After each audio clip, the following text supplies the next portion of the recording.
Hey guys, and welcome back to Trials and Tribulations. In the last part, have you ever noticed that these crimes always happen on the nights? Did you ever notice that? They're always at night. Every single one. Because that's always the thing they use. They always say, the night of the crime. They never ask, the day of the crime, or anything like that. It's like, always nighttime. Okay, I'm sure not all of them take place at night, but like 90% of them take place at night. Anyway, the night of the crime. Come to think of it, you still haven't answered my question. Where were you and what were you doing last night? Aw, man, don't you have anything else to talk about?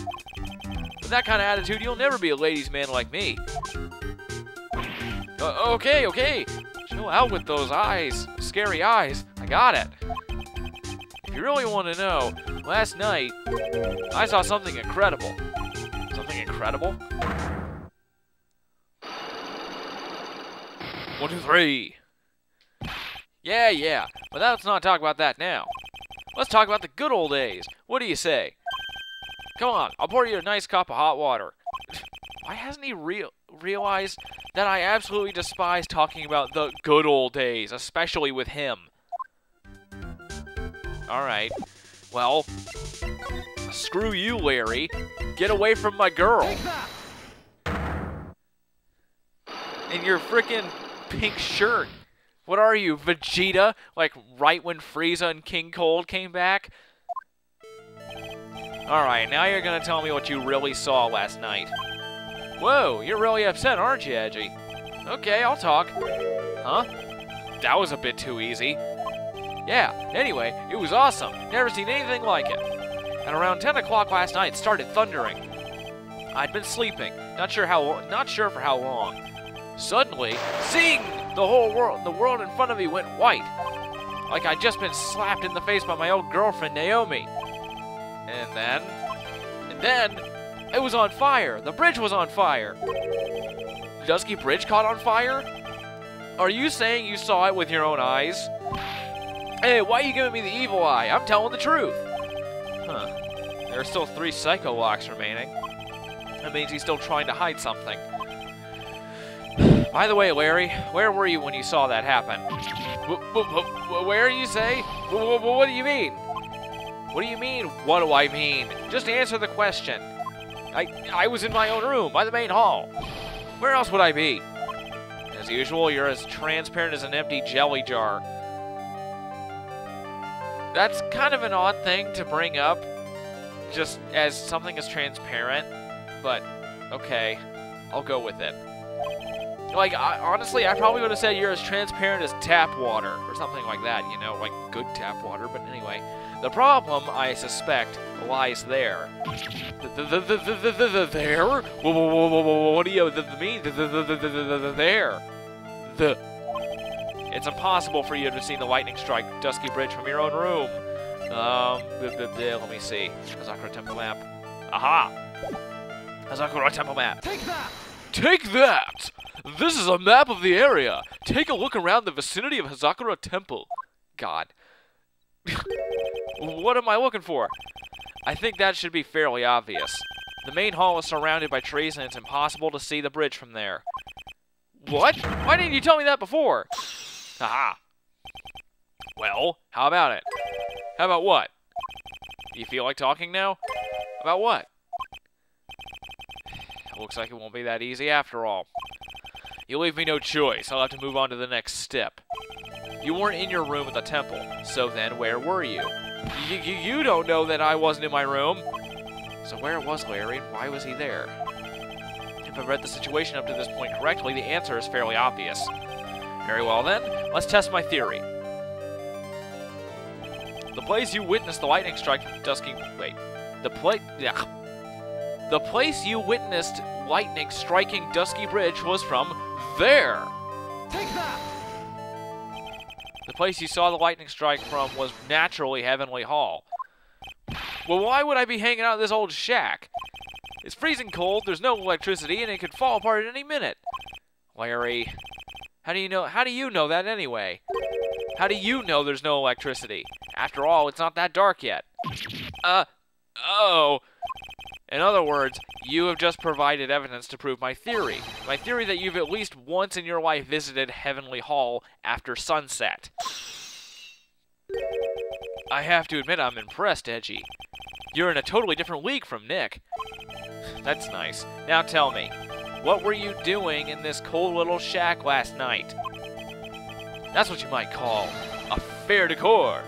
I don't know what that means. I think you mean an affair de cour. I don't know how to pronounce that, whatever. Could it be you were waiting for someone? Ooh, no! You really are one scary guy, you know. I believe that last night you were waiting for this person to come meet you. Get away from her! Take that! Son of a ass! Anyway, there's only one person you'd wait for in a horrible place like this, Larry. I told you before, don't call me Larry. The person you were waiting for was Iris. Oh, suddenly I feel cold all over, Edgey. No doubt because of my chilly glare. So you think I got the hots for Sister Iris, huh? Do you have some kind of evidence? You got something that proves I was waiting for her, or are you just guessing? This is where I draw the line and end this ridiculous little game. Here's the evidence that you were waiting for Iris. Wait. Here's the evidence that you were waiting for Iris. Okay. Evidence. Okay, good. Where is it? Here it is. Note to Idrisu. Take that! Take it. Here's your evidence. You called her to this spot with this pathetic blackmail letter. Oh, hey, give that back. You're embarrassing me. What are you doing with that anyway? That's not important. I misjudged you, Larry. What do you mean? Taking advantage of a woman's frailty like that. You should be ashamed of yourself. Oh. Oh! Whatever. First of all, what's this at the top of the letter? It says salutation here. Well, that's what it said in that book, Letter Writing for Dummies. You're not supposed to actually write that. That's where you're supposed to write, Dear Iris. Wow, I'm so sorry. God, you're such an idiot.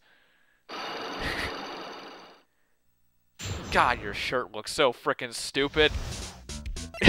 I wouldn't be caught dead wearing that shirt. And I guarantee you, there are probably people who cosplay Painter Larry at, like, cons. I bet you anything. So you were here in Heavenly Hall last night, were you not, Larry? And you saw the lightning hit Dusky Bridge, didn't you? Sorry, Edgey. Sorry doesn't cut it, you scumbag, threatening a young lady like that. Gulp. You couldn't you, stop the game? Couldn't you, like, legitimately get arrested for that, like, blackmailing? Like, it's not real, but, like, a threat like that. That's, maybe? I don't know. That seems like something that you could be arrested for. If anybody knows anything about law, post a comment. Anyway, wait, hold up. What now, pal? What are you talking about? What threatening stuff? I'll tell you what, you tried to scare Iris by threatening to expose her secret, pal. What do you mean threaten? When did I threaten her? Unless you want your secret to be exposed. That sure sounds like a threat to me, pal. Blackmail, in fact. Give me a break. It's a love letter. Haven't you ever been in love? What did you just say? My love for her burned so hotly it could melt all the snow on this mountain. Oh? Then what is this secret you mentioned? Come on, Edgey. Don't you get it? I'm talking about the secret love between her and me.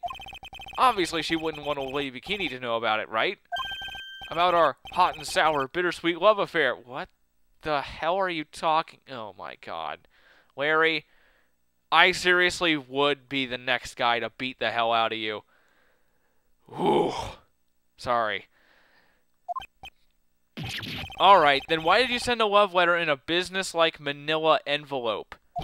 Give me a break. It's not my fault I didn't have any other envelopes. Yeesh! Then why were you so quick to apologize, pal? It's because Edgey gave me that scary look of his. Jeez. What's wrong, Edgey? Why are you so quiet all of a sudden? That's it? That's all those huge locks were for about. I don't understand why you were so defensive. Well, I don't know either. I guess the thing is, you shouldn't expect too much from a guy like me. Hey, come on, don't let it get you down. But Mr. Edgeworth, This guy is still hiding something, I know it. What do you mean, detective? Don't forget what this guy said just a minute ago. If you really want to know, last night, I saw something incredible. Yeah. He's right. Larry. What? You're looking at me like a hungry dog that just found a bone. What was this something incredible you saw last night? You're gonna tell me, Larry, one way or another. Something incredible. I already told you, didn't I? I saw lightning strike Dusky Bridge. Yes, and I believe it was the incredible sight you saw. But now that I think about it, something doesn't quite ring true. What doesn't? If that's all there is to your story, your heart wouldn't have had all those locks. Yes, Larry. I believe you saw something last night, something more incredible than the lightning. What?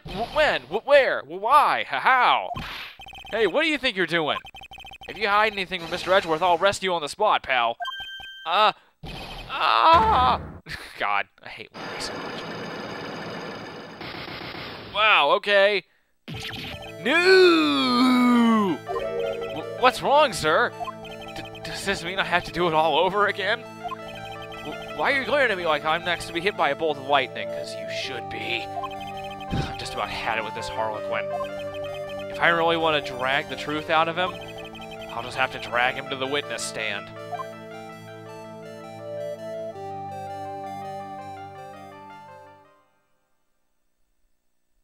To be continued. Right now! Let's just keep going. Whatever. I still got a few minutes left. February 9, 9:47 a.m. District Court, Defendant Lobby Number 1. Oh my. Mr. Larice feels that way about me? Apparently, he isn't aware of your real secret at all. This is no time to be embarrassed. I'm sorry. I'm just hardly accustomed to that sort of thing. Worry not. And in any case, whatever it was that he saw on the night of the incident, mark my words, I will drag it out of him. Does that mean Mr. Larice is the witness today? No. I believe that none will be the first to take the stand. Sister Bikini. She claims to have seen the very instant in which you carried out the crime.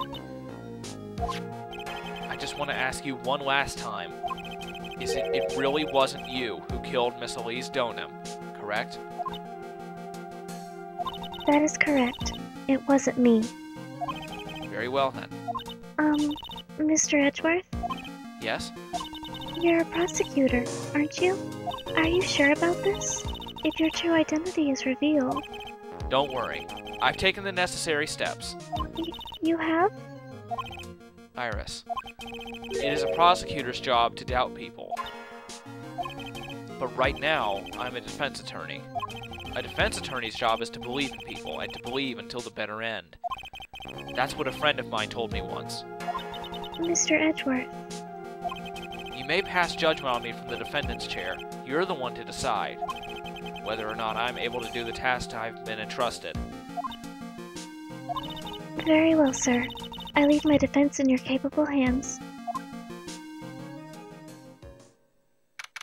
February 9, 10 a.m. District Court, defendant number .7. Whatever. Smack!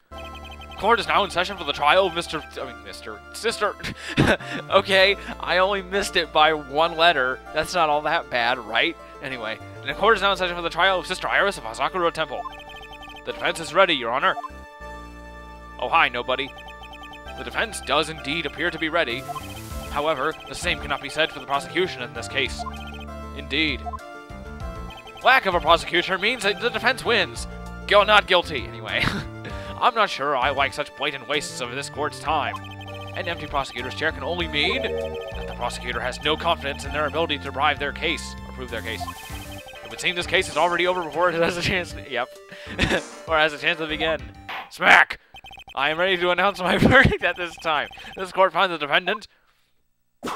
Oh, come on. Objection! Boo! No one likes you. The prosecution stands ready. And you are? Franziska von Karma, prosecuting prodigy. Prodigy, sorry. I don't know if I'm going to do an accent for her. So, yeah, I don't know. Von Karma, you say? Perchance, you wouldn't be of any relation to the legendary prosecutor Manfred von Karma? Legends are a thing of the past. I am a von Karma. That is all. Upon a special request, I flew in today for the purposes of prosecuting this case. I don't know what the hell kind of accent I'm doing, but it's an accent, and you guys are gonna take it and like it. You hear me? Anyway, you did? Then you must be quite a big shot, eh? By the way, Mr. Edgeworth. Yes, Your Honor? I'm almost certain that I've seen you somewhere before. Or am I just imagining things? You look very much like a prosecutor I met once. I believe you're imagining things, Your Honor. Miss Von Karma, do you have anything to say? There is no such weakling as this man among those of the prosecutor's office. There isn't? But I'm sure, once before in this courtroom, smack-ack! I told you, there is no such weakling. I don't know what in the hell kind of accent that is. It's like half Russian, half German, half something else. I don't know. I could do like a female Schwarzenegger, but hell no. I'm not doing that. Anyway, what is that? A whip? I'm not sure I care for such a thing in my courtroom. But bailiff, remove that whip at... Hold it! I have no objection to the whip. Oh God, really? You don't? I'm sorry, that just seems so stupid. I have no objection to this whip. People literally getting whipped in a courtroom. I have no objection to that. Anyway. The prosecution can wield a whip or drink 17 cups of coffee. But there is still only one Really? I hate his dialogue so much. It's so cheesy. Anyway, there is still only one truth. That is what I stand to prove here today. Stand here to prove today, whatever. Smack! Or maybe I should do like a female-sounding smack. Whenever she smacks her freaking, you know, her little desk. I don't know.